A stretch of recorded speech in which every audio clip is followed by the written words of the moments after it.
Good afternoon. If you are a woman, I'm here today to engage you in open rebellion. Don't worry, I've done it before. I've spent the last decade walking with diverse women as they make the choice to lead. Some hold powerful positions, attorneys, politicians, executives, and others are often seen as not having power at all. Grocery workers, janitors, and hotel housekeepers. And the reason they allow me to walk with them is because I know firsthand how hard it is to choose yourself to lead. For women, choosing ourselves to lead is an act of open rebellion, and it is an act of great courage. It requires that we defy cultural expectation and years of training that teach us to direct ourselves to the sidelines. It's well documented that women require more encouragement than men to pursue positions of power. Why? Because we're smart. We know there are consequences. They come with great clinical names like the ambition tax and imposter syndrome, or sometimes they sound like travel destinations like the marble ceiling or the glass cliff. These terms describe the terrible things that happen when women choose to lead. When women pursue positions of power, we are disliked, we are made to feel inadequate, we are undermined, and we are set up to fail. And if you are non-binary, LGBTQ, a woman of color, a woman with disabilities, or any combination of the above, there are even greater pitfalls. There are also powerful incentives to stay out. Women are rewarded for nurturing and cheerleading, for people-pleasing and being nice. Choosing yourself to lead is an act of open rebellion because it defies these punishments and rewards. It is an act of courage because the risks are real, and we need more women to do it anyway. A few years ago, I was at a local political meeting, and one of the candidates, who was an attorney, opened by thanking his wife, who was also an attorney, for being there and supporting him. "She's by far the best lawyer in the family," he said. It was meant to be endearing. "She's by far the best lawyer in the family." Every time I heard it, I couldn't help but think, then why can't I vote for her? Women are rewarded and praised for playing supportive roles, but the praise is often designed to keep us happy in our lane. So many women leaders serve as the second in command, the trusted consigliere, the expert manager, the loyal worker, the handles-it-all mom, or the genius fixer. And if you are a woman who shines in one of these roles, I am here to tell you, you are uniquely qualified to lead. We need to move women from these places of influence to positions of power. We need diverse women in the arena, and we need to remove the structural barriers that keep us out. Access to capital, childcare, equal division of household labor, and the perception that leadership just doesn't look or sound like us. Here in the United States, we talk a good game when it comes to empowering women leaders, but we have yet to deliver. So often, we tell women and girls one thing, and the world shows us another. My mom is a blue-collar feminist who raised 4 kids working as a grocery checker and a PE teacher. She taught me how to throw a baseball and to make a mean buttermilk pancake. She also told me and made it clear that I could do anything I set my mind to, and that I should. My dad? He just tried to keep up. He taught me how to use a drill press and a bench grinder.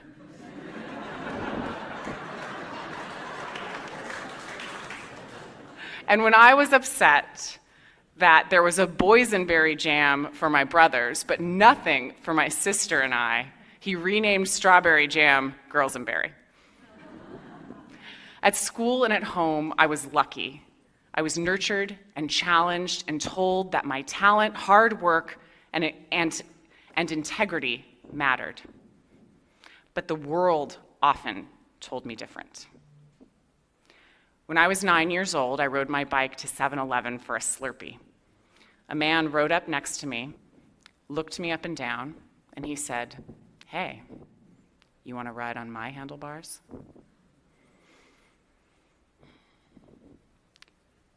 It was the first time, but far from the last, that a man would size me up just like that. The world told me different. The world tells us how we are valued and why we are not every day.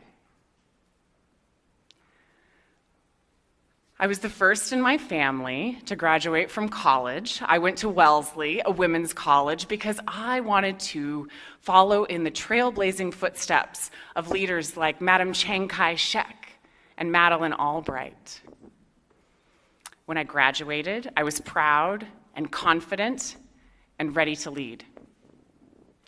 I'd wanted to go into politics for as long as I can remember. I got my first political gig at 27. It was with my local congressman.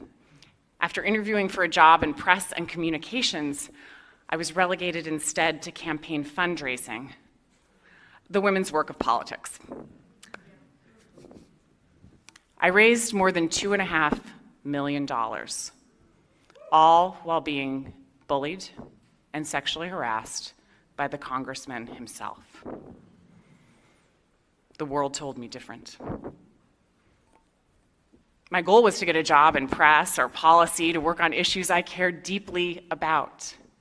But campaign culture is dominated by men, and it is far from a meritocracy. It took me years to realize that I wasn't going to be chosen by someone else, no matter how many millions of dollars I raised or how many campaign wins I stacked up. The world told me different. My experiences left me demoralized, and it almost broke me. And if it was like this for me, a blonde-haired, blue-eyed kid with family and teachers and a great education behind me, imagine how it is for people with fewer advantages.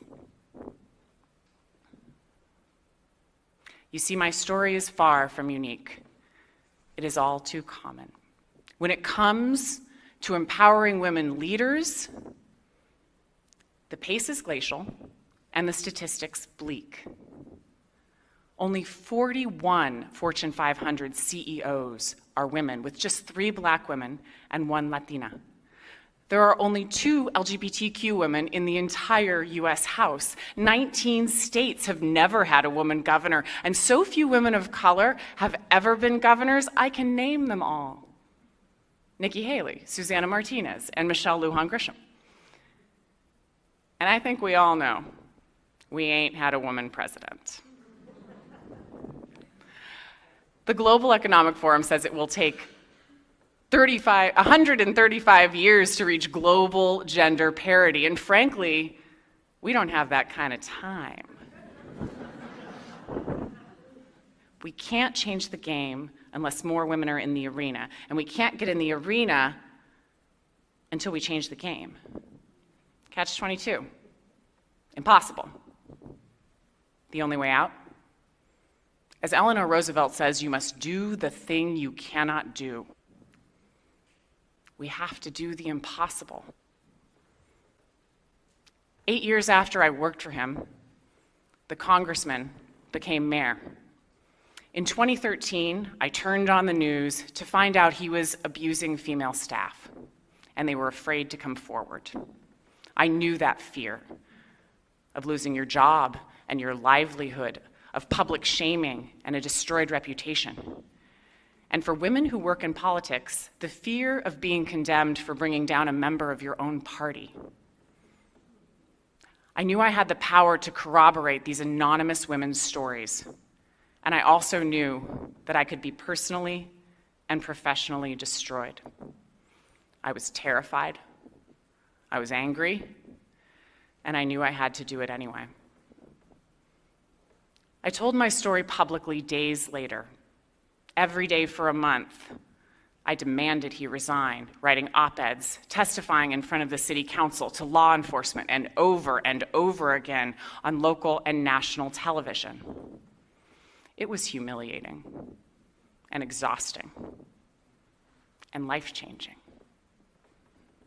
22 extraordinary women came forward to stand up to his harassment, assault, and abuse. We were a flock of starlings, unseen and unacknowledged, until we were so great in number, we were undeniable. We demanded justice, and we won.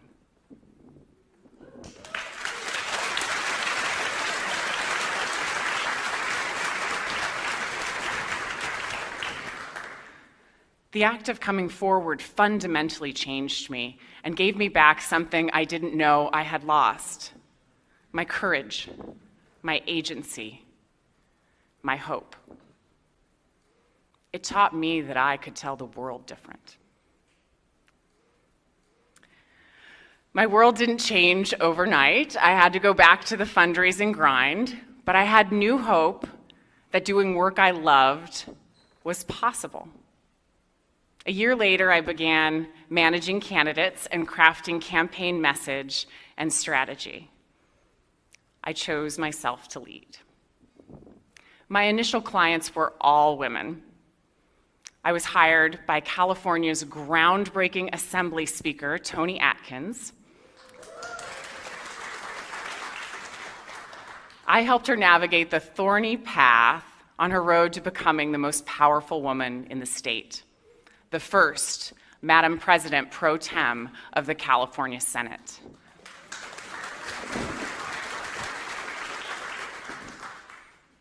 I was trusted by women to help them achieve their biggest goals and greatest challenges. And I witnessed some remarkable women along the way.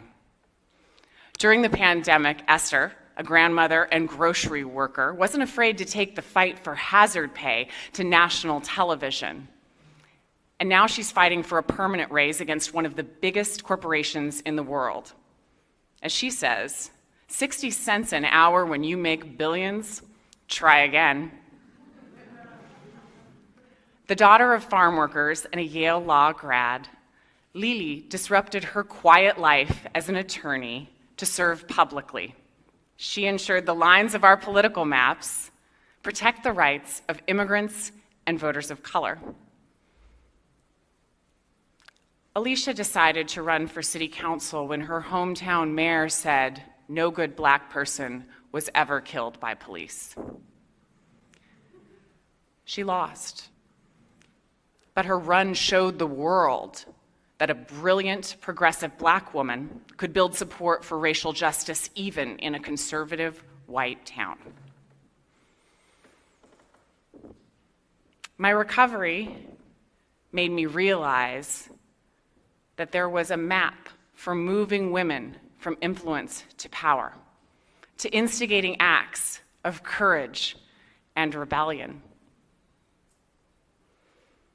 I learned that if I chose myself to lead, that if I wasn't afraid to lose, and that if I was surrounded by a community of support, I could do the impossible. We all can. The women I've worked with didn't wake up one day ready to slay dragons. They simply chose themselves to lead over and over again. They were also willing to lose, laying down their fear in service of others. And they found a community to support them along the way. No one does this alone. We are carried through it by an army of others who stand with us and bear witness to our pain and our triumph. They remind us who we are and why the world needs us. And the stakes couldn't be higher. The pay gap hasn't budged in 15 years. Violence against women is on the rise. Hate crimes are up. Child poverty is increasing. We are a world at war. We need you. We need diverse women who look like you and talk like you and who have experienced what you have experienced. We need you to stand up to a culture that says you're not qualified enough, or you're too difficult, or too introverted, or that to lead would make you a bad mother, or partner, or daughter, or friend. We need you to hold the gavel, to stand behind the podium, and to sit at the head of the boardroom. We need you to find the courage to move from influence to power. Thank you.